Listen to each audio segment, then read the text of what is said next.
मेरे प्रिय बच्चों, तुम्हारे जीवन की चुप्पियों में जो आवाज छुपी है, मैं उसे सुन सकती हूँ।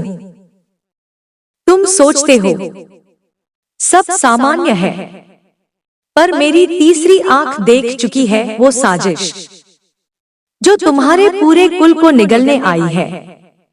रात के सन्नाटे में जब तुम्हारे घर के सारे दीपक बुझ जाते हैं, तब एक औरत तुम्हारे आंगन में अपने पांव रखती है। वो औरत जो चूड़ियां पहनती है, पर मन में शमशान की राख भर रखी है। तुम जिसे घर का हिस्सा मान बैठे हो, वो अब तंत्र का उपकरण बन चुकी है। उसके स्पर्श में जो मिठास है, उसी में छुपी है भस्म जो एक दिन सब जला देगी। मेरे बच्चों, तुम्हारे पिता की तबीयत अचानक क्यों बिगड़ी? तुम्हारे बच्चे बिना वजह क्यों डरने लगे? तुम्हारी रातें इतनी भारी क्यों हो गईं? क्योंकि अब वो समय आ चुका है जब अंधकार ने तुम्हारे घर में पांव रख दिए हैं। दीवारों के पीछे जो स्त्री हंसती है, वही तुम्हारे भविष्य को निगलना चाहती है। उसके पास एक तांत्रिक है जो खोपड़ियों की माला पहनकर तुम्हारे नाम की हवन करता है। वो नहीं चाहता कि तुम्हारा कुल जीवित रहे। वो चाहता है राख, शून्य, विनाश।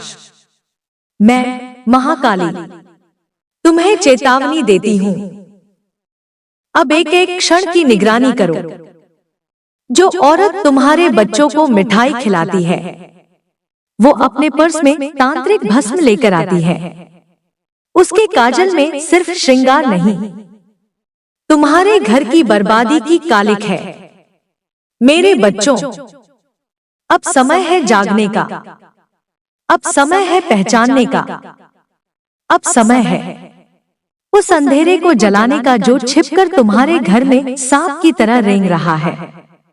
मैं तुम्हारे साथ हूं, पर अगर तुमने अब भी भरोसा किया उस पर जिसका चेहरा मीठा है पर नीयत विषैली, तो मैं भी कुछ नहीं कर सकूंगी। तुम्हारा रक्षक बनना है तो साहस दिखाओ, वरना जो आ रहा है वो सिर्फ अंधकार नहीं, वो तुम्हारी रूह तक को जला देगा।